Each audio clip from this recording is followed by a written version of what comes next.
సజీవుడైన మన రక్షకుడైన యేసు క్రీస్తు నామంలో మనకందరికి శుభములు. ఆత్మరూపి అయినటువంటి సృష్టికర్త అయినటువంటి యేసు క్రీస్తు కృప, కనికరము, సమాధానము మనకు మన జీవిత కాలమెల్లా మనకు తోడై ఉండును గాక. ఆయన కృప, కనికరము తోడుగా ఉన్నది అంటే మనల్ని ఆయన తన సారూప్యములోనికి మార్చుట కొరకే. ఆయన కృప వలన మనకు పరిశుద్ధత వచ్చుట కొరకే. దేవుని యొక్క వాక్యాన్ని మనము ధ్యానం చేస్తున్నాము. యోబు గ్రంథము 2-3 విషయాలు మనము ఈరోజు 6వ అధ్యాయమును ధ్యానించక మునుపు ఈ యోబు గ్రంథాన్ని చదువుతున్నప్పుడు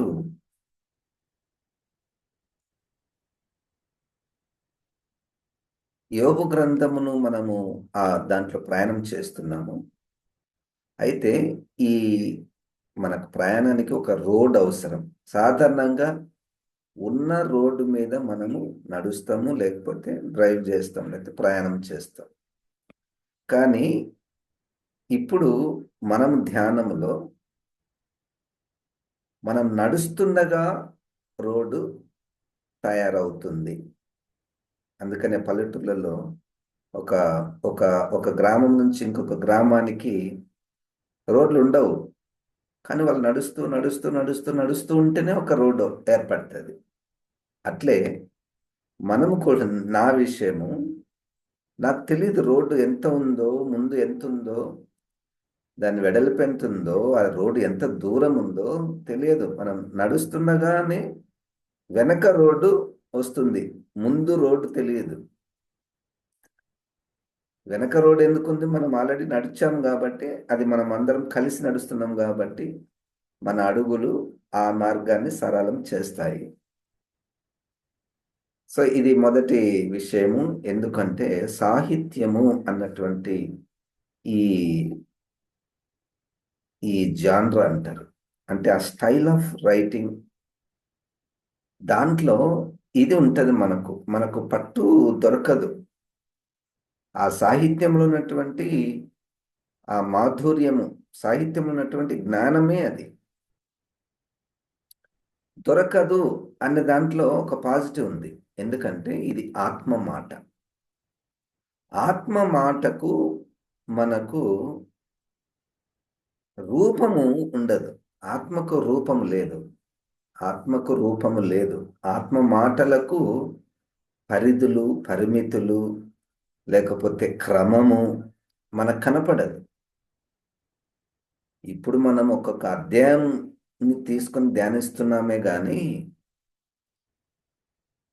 ఇది ఒరిజినల్గా యోబు గ్రంథం రాసినప్పుడు రాయబడినటువంటి టెక్స్ట్ విషయంలో అధ్యాయాలు లేవు. ఇంకా చూసుకోండి, ఒరిజినల్ టెక్స్ట్లో అధ్యాయాలు లేవు. తర్వాత ప్రజలకు అది ఉపయోగకరంగా ఉంటుంది అని పండితులు దాన్ని అధ్యాయాలుగా విభజించారు, కానీ ఒరిజినల్గా మాత్రము అధ్యాయాలు లేవు. అది ఎంత కష్టతరమో చూడండి, అధ్యాయం లేకపోతే. మనకు ఇక్కడైతే మనకు యోబు గారు మాట్లాడాను, లేకపోతే ఎలిఫజ్ గారు మాట్లాడాను, లేకపోతే బిల్దాద్ గారు మాట్లాడాను, జోఫార్ గారు మాట్లాడాను అని మనకు స్పష్టంగా ఒక్కొక్క అధ్యాయంలో ప్రారంభంలోనే వాళ్ళు రాస్తూ వెళ్ళారు. అంటే నేను ఏం చెప్పదలుచుకున్నానంటే, విషయము, ఒక సబ్జెక్ట్ విషయము మనకు ఒక దగ్గర దొరకడం లేదు. అది సాహిత్యంలో ఉన్నటువంటి ఆ శైలి. ఇది దైవికమైనటువంటి దానికి చాలా దగ్గరగా ఉన్నటువంటిది. యాక్చువల్గా మనము ఒక దాన్ని స్టడీ చేయడంలో 2 కోణాలు ఉంటాయి. In general, our view or understanding of things are 2 types. Number 1 logocentric types అంటారు, లోగోసెంట్రిక్ టైప్ అంటారు. నెంబర్ 2 ఆర్గానిక్ టైప్ అంటారు. లోగోసెంట్రిక్ టైప్ అంటే క్రమముగా 1 2 3 4 5 6 7 8 9 అట్లా క్రమముగా ఉంటుంది. ఆర్గానిక్ లో అట్లా ఉండదు. సీక్వెన్స్ ఉండదు.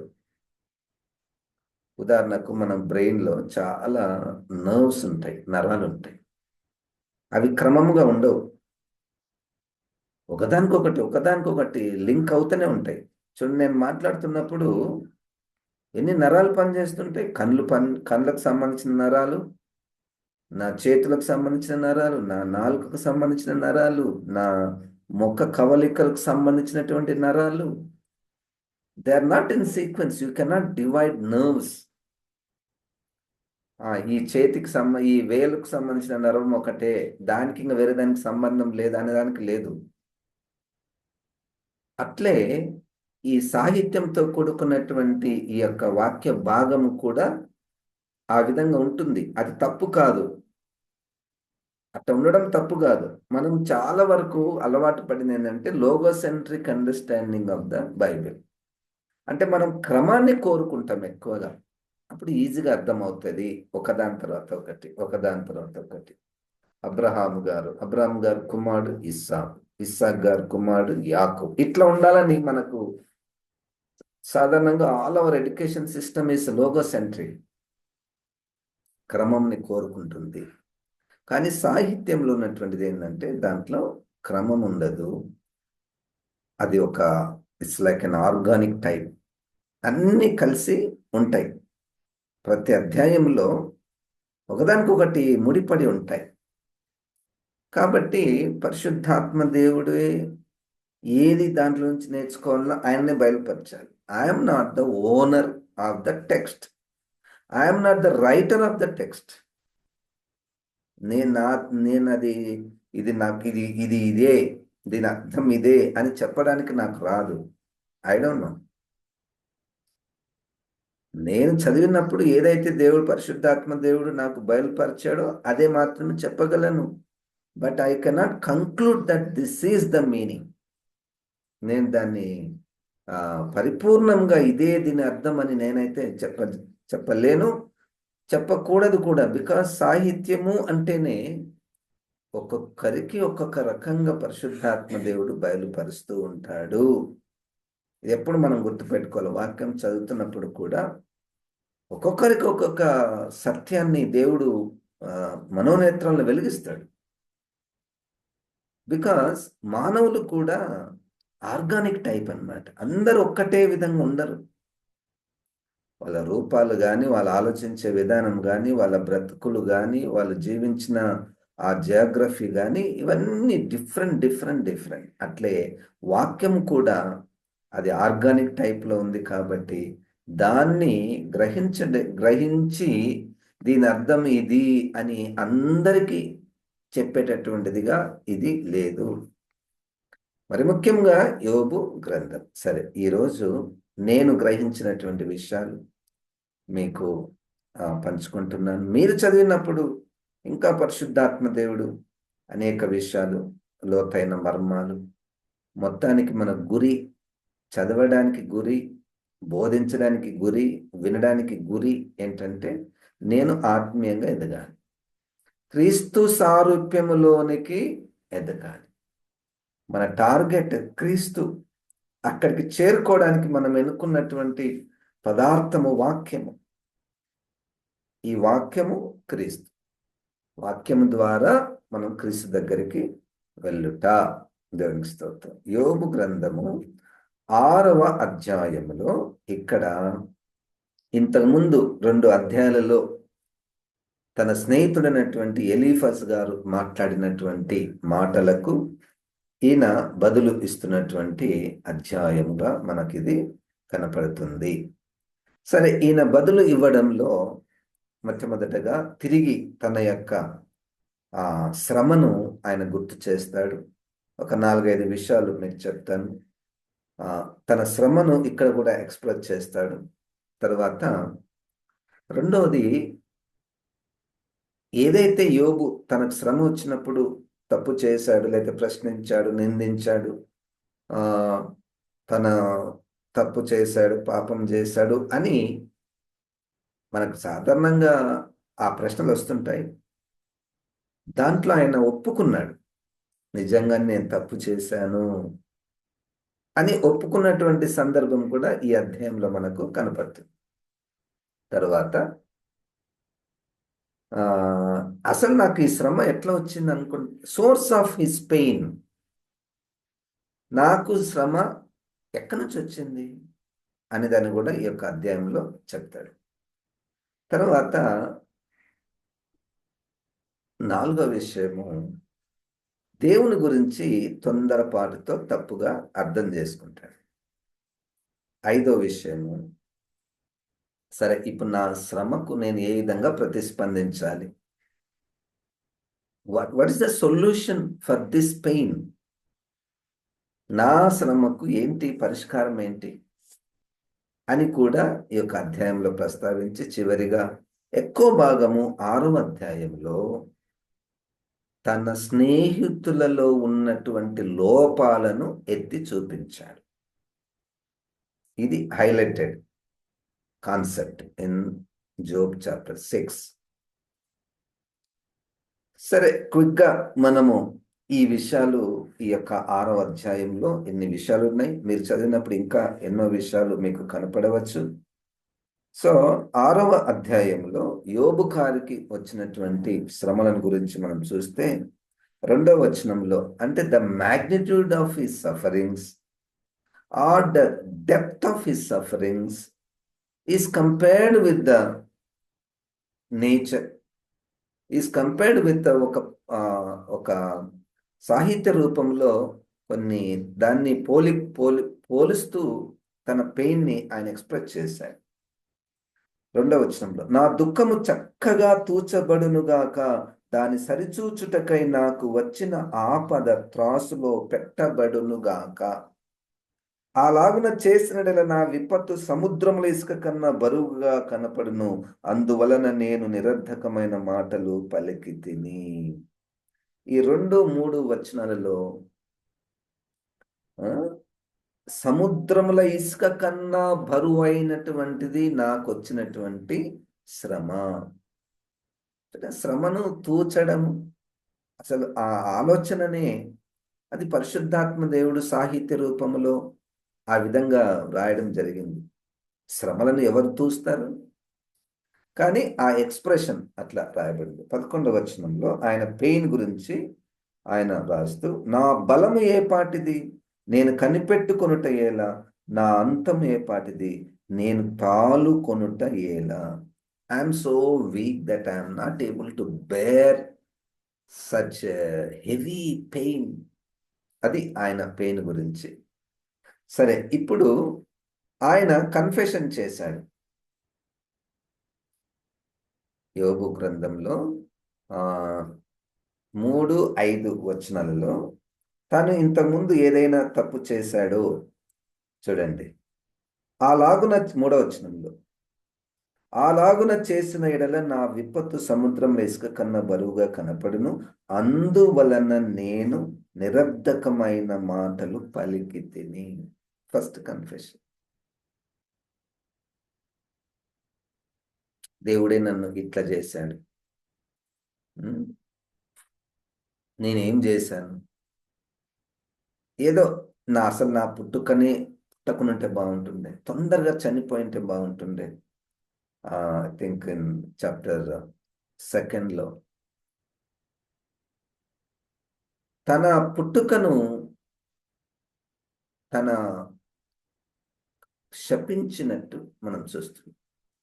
అంటే ఆయన తర్వాత ఒప్పుకున్నాడు, అవును సార్, ఆ బరువు చాలా బరువు అయిపోయింది నా యొక్క బాధ, కాబట్టి నేను నిరర్ధకమైనటువంటి మాటలు మాట్లాడాను. So that shows that human nature, nature of జోబును మనము పర్ఫెక్ట్గా 100% దేవుడే, లేకపోతే దేవదూతనే, లేకపోతే something higher than human being మనం ఆలోచించిన అవసరం లేదు. ఆయన కూడా మనలాంటి మానవుడే. దేవుడు మంచి సాక్ష్యం ఇచ్చినా, నీతిపరుడని సాక్ష్యం ఇచ్చినా, ఏ లోపం లేని వాడని సాక్ష్యం ఇచ్చినా, ఆయన కూడా మానవుడే. 5వ వచనం, అడవి గాడిద గడ్డి చూచి ఓండ్ర పెట్టున, ఎద్దు మేత చూచి రంకె వేయునా. అంటే ఈ పదాలు మనకు తొందరగా అర్థం కావు. అది I read it in English. Don't I have right to complain? Don't wild donkeys brave when they find no grass, and oxen bellow when they have no food. ఈ జంతువులకు ఎక్కువగా ఆకలైనప్పుడు అవి అరవవా? ఎక్కువగా ఆకలి అయినప్పుడు మనం కూడా సాధారణంగా ఇళ్లలో కూడా కొంతమంది ఆకలి అయితే తట్టుకోలేరు, తిట్టేస్తారు, అరిచేస్తారు. That's a human nature. అది నేను కూడా అట్లా మాట్లాడానయ్యా అని ఆయన అర్థం.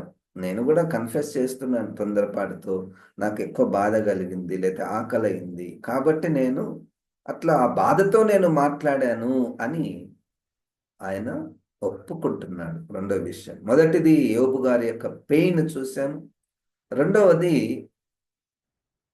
ఆయన ఏదైతే తప్పులు చేశాడో అది ఒప్పుకుంటున్నాడు. మూడవది ఈ source of his pain.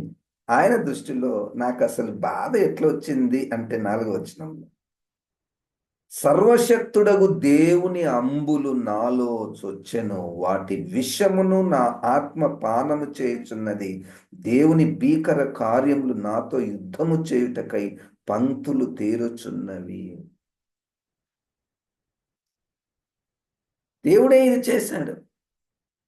That's a source of his pain.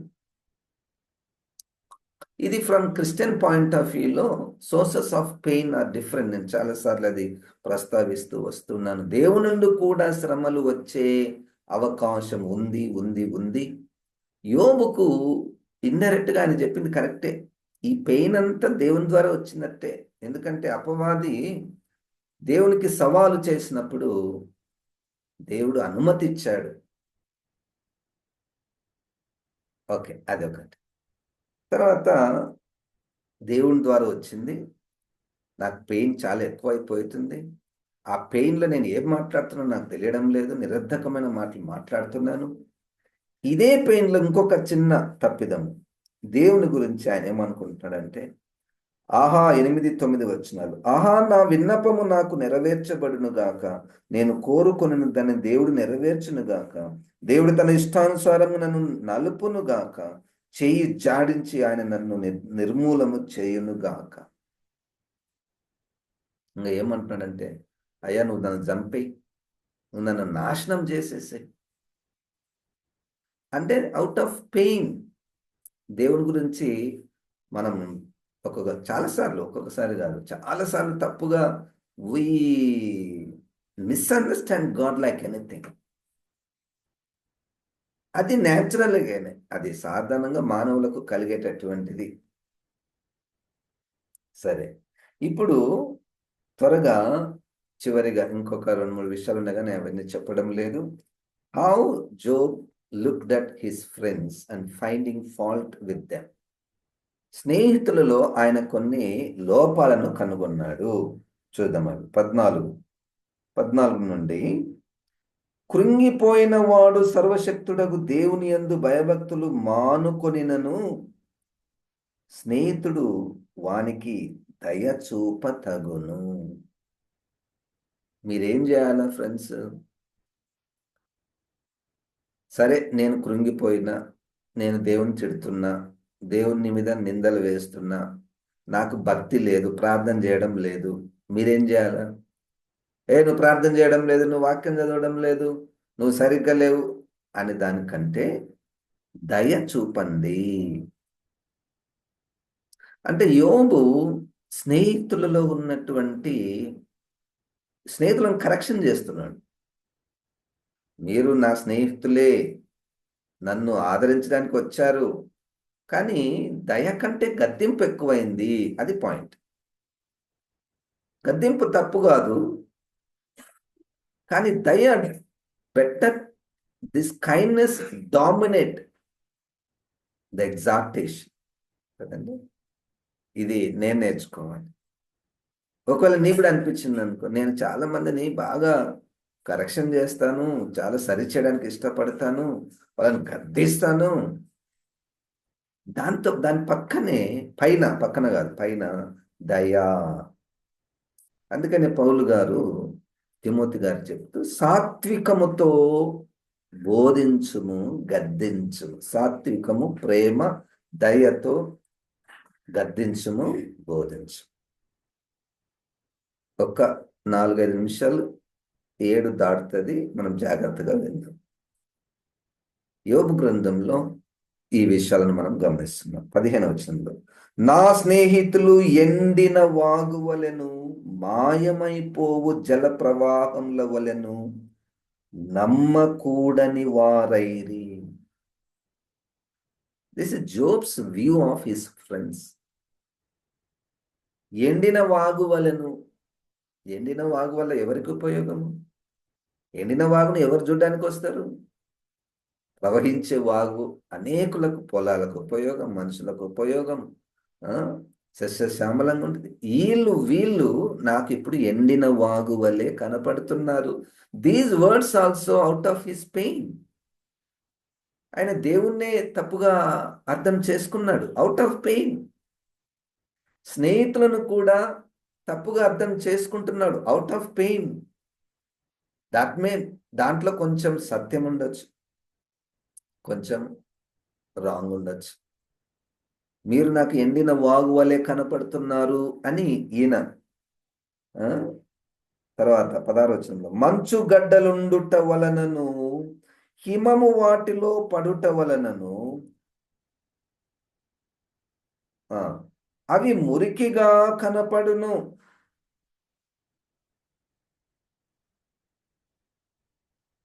మంచుగడ్డలుండుట వలనను, హిమము వాటిలో పడుట వలను అవి మురికిగా కనపడును.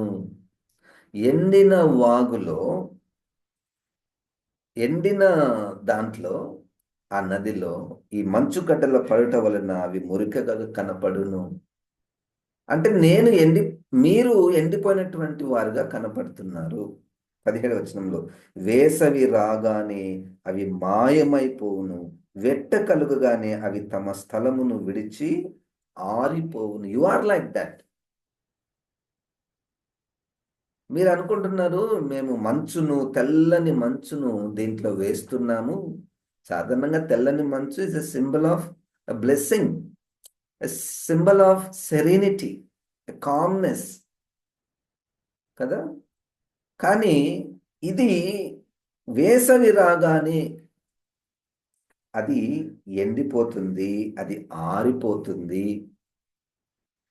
అంటే you are like fickle minded. యోబు వారిని గురించి అంటున్నాడు, వాటి నీళ్లు ప్రవహించు దారి త్రిప్పబడును, ఏమీ లేకుండా అవి ఇంకిపోవును.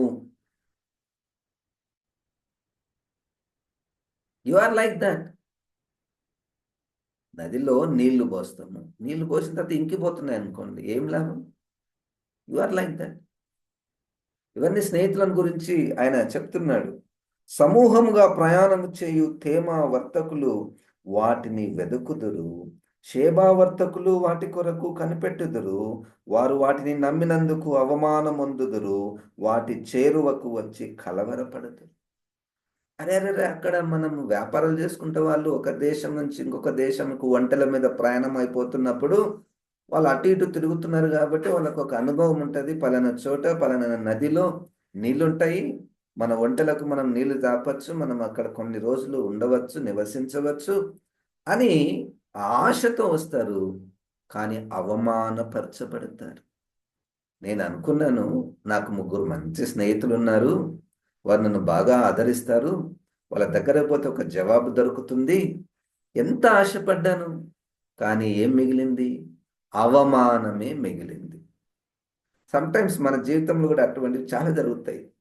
మనం కొంతమందిని మనుషులను నమ్మేస్తాం. అబ్బా, ఈమెతో ఉంటే, ఈయనతో ఉంటే, వీరితో స్నేహం చేస్తే నాకు మంచిగా ఉంటుంది అని అనుకుంటాం. కానీ ఒకానొక టైం వస్తుంది, వాళ్ళు ఎండిపోయినటువంటి నదుల వలె ఉంటారు. ఎప్పుడు? వేసవి వచ్చినప్పుడు. అంతకుముందు బాగానే ఉంటారు. అంతకుముందు వర్షాకాలంలో బాగా నీళ్లు నిండుతాయి, వేసవి కాలంలో ఎండిపోతాయి. సో లైక్ మై ఫ్రెండ్స్, ఆ విధంగానే నా స్నేహితులు ఉన్నారు, నా బంధువులు ఉన్నారండి.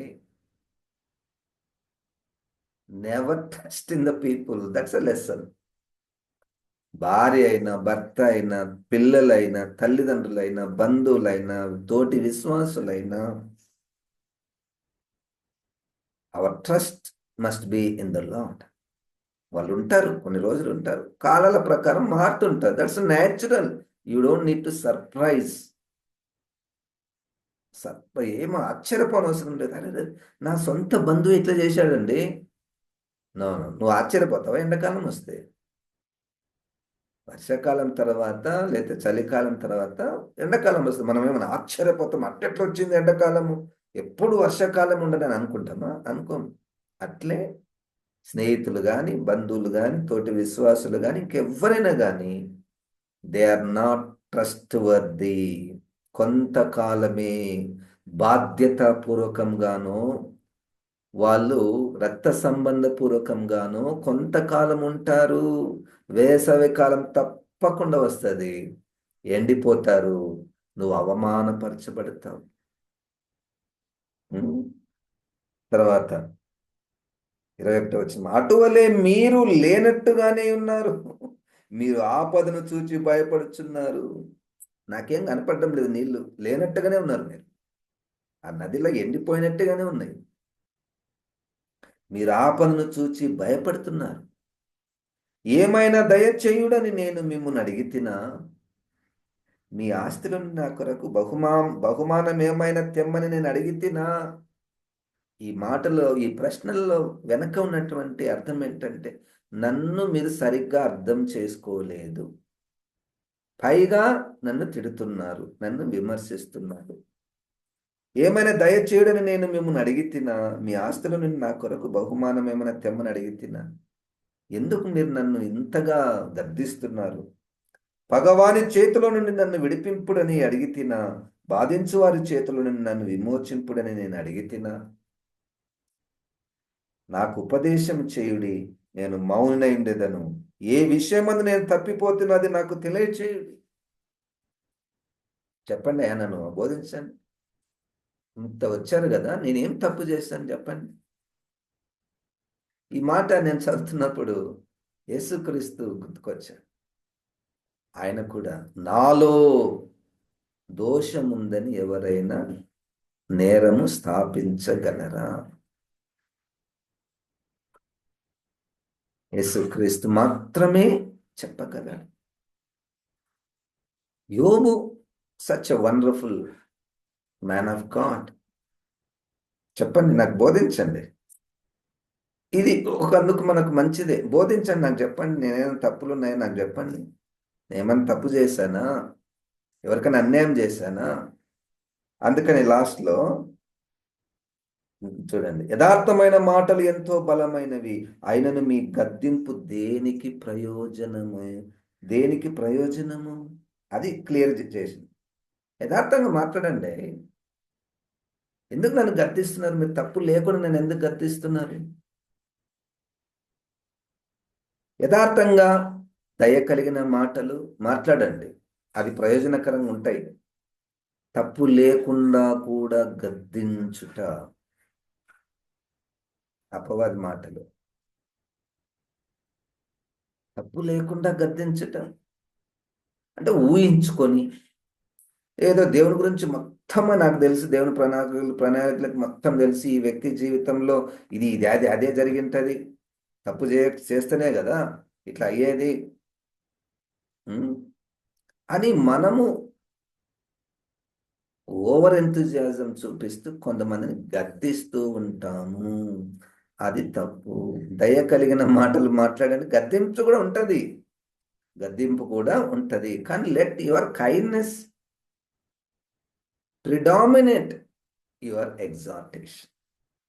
చివరిగా, మాటలను గద్దించుదామని మీరు అనుకుందురా? నిరాశ గల వాని మాటలు గాలి వంటివే కదా. మీరు గద్దిస్తున్నారు, నాలో ఏదో తప్పిదం ఉందని అనుకుంటున్నారు, అవి గాలి మాటలే. నాకు అవి నిరాశను పుట్టిస్తున్నాయి. మీరు తండ్రి లేని వారిని కొనుటకై చీట్లు వేయుదురు, మీ స్నేహితుల మీద బేరము సాగింతురు. జోక్. నావ్ ఇంకొంచెం మెట్టెక్కాడు. స్నేహితులు, మీరు తండ్రి లేని వారిని కొనుటకై చీట్లు వేయుదురు. What is your life? You are trying to find fault in me, not knowing that you are in some problem. అంటే యేసు ప్రభు మాటలలో, నీ కంటిలో దూలం పెట్టుకొని ఇతరుల కళ్ళలో నలుసును చూచుట ఎలా, అది ఇలా. సరే, నన్ను బాగానే విమర్శిస్తున్నా, మీ సంగతి ఏంటి? మీ సంగతి ఏంటి? మీరు ఇట్లా చేస్తున్నారు చూడండి. మీ స్నేహితుల మీద మీరు బేరము సాగి అమ్మేస్తారని, మీరు అమ్మేటటువంటి వాళ్ళు. పేరుకు స్నేహితులే కానీ మీరు అమ్మేటటువంటి వారు. పేరుకు శిష్యుడే కానీ యేసు ప్రభుని పట్టించేవారు, అమ్మేటటువంటి వారు, తప్పించుకునేటటువంటి వారు. ఒకవేళ యోగు మనతోనే మాట్లాడినట్టు అనిపడుతుంది కానీ ఒక్కొక్కసారి. నువ్వు యువతలను గద్దిస్తున్నావంటే, రోమపత్రిక 2వ అధ్యాయం, ఇతరులకు బోధించు నీవు నిన్ను నువ్వే బోధించుకొనవా? ఒకరు సఫరింగ్లో ఉండాలంటే మనకు లేని ధైర్యం వస్తుంది. ఒకరు బాధపడుతున్నారంటే మనకు లేని ధైర్యము, భక్తి, పరిశుద్ధత వచ్చేసి వాళ్ళ మీద లేనిపోని మాటలు, in the name of exhortation, in the name of comfort, we crucify them. కదండి. చివరి వచనము, దయచేసి నా వైపు 28, దయచేసి నా వైపు చూడండి, మీ ముఖము ఎదుట నేను అబద్ధమాడుదునా? 29, అన్యాయం లేకుండా నా సంగతి మరలా విచారించుడి, నేను నిర్దోషినిగా కనబడదును, నా నోట అన్యాయం ఉండునా? దుర్మార్గత రుచి నా నోరు తెలుసుకొన జాలదా? That is my words. నా నోరుకు బాగా తెలుసు ఏది దుర్మార్గత, ఏది అన్యాయము, ఏది అబద్ధము. నా నాలుకకు బాగా తెలుసు.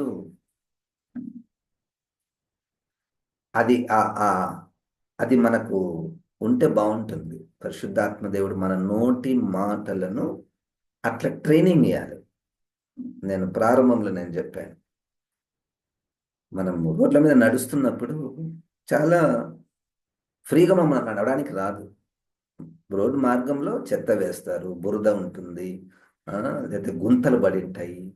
మన కాళ్ళు ఎంత చాకచక్యంగా మనకు తెలియకుండానే వాటిని తప్పించుకొని పోతుంటాయి. అట్లే నోటికి కూడా అలవాటు కావాలి, నోటికి కూడా ట్రైనింగ్ కావాలి. అబద్ధం వచ్చిందనుక తప్పించుకొని పోతాం. ఇతరుల మీద కొండెములు చెప్పే పరిస్థితి, సందర్భము, ఆ గుంపులో ఉన్నామనుకో లేచిపోతాం. ఎందుకంటే మన నోటికి, అమ్మ ఈ గుంపులో ఉంటే నేను అనవసరంగా వీళ్ళ గురించి వాళ్ళ గురించి మాట్లాడాల్సి వస్తుంది, నాకు ఈ గుంపు పనికి రాదు అని మనం అక్కడి నుంచి లేచిపోతాం. మన నోరు అట్లా ట్రైనింగ్ వచ్చేస్తుంది. అది పరిశుద్ధాత్మ దేవునికి సాధ్యం. అది మనం కోరుకుంటే. ప్రభువా, యోబు గారు ఎంత భయపడ్డాడు నాలుక గురించి. ఏ పామునైనా నువ్వు సాధువు చేయొచ్చు కానీ నాలుకను సాధువు చేయలేవు. పులినైనా సింహంనైనా ఇంట్లో పెట్టుకోవచ్చు ట్రైనింగ్ ఇచ్చి, కానీ నాలుకను నువ్వు పెట్టుకోలేవు. అంత చిచ్చు పెట్టేటటువంటిది, విషంతో నిండినటువంటిది, రాజ్యాలను కూల్చేటటువంటిది, కుటుంబాలను కూల్చేటటువంటి నోరు. దానికి ట్రైనింగ్ ఇవ్వాలి. అన్యాయం రాదు, దుర్మార్గత రాదు. That is the life of Job. పరిశుద్ధాత్మ దేవుడు మనల్ని సర్వసత్యంలోనికి నడిపించునుగాక. జీవం గల దేవ, ఈ మాటలను ప్రభు మాలో ఫలింపచేయమని, వాక్యానుసారంగా మేము నీ సారూప్యంలోనికి మార్చబడటకు సహాయం చేయమని యేసు నామమున ప్రార్థిస్తున్నాము తండ్రి. ఆమేన్. ఇప్పుడు మన పరమ తండ్రి దేవుని యొక్క ప్రేమ, ప్రభువైన యేసుక్రీస్తు యొక్క కృప, పరిశుద్ధాత్మ దేవుని యొక్క నడిపింపు మనకందరికీ సదాకాలం తోడయుండును గాక. ఆమేన్. దేవుడు మనల్ని దీవించును గాక.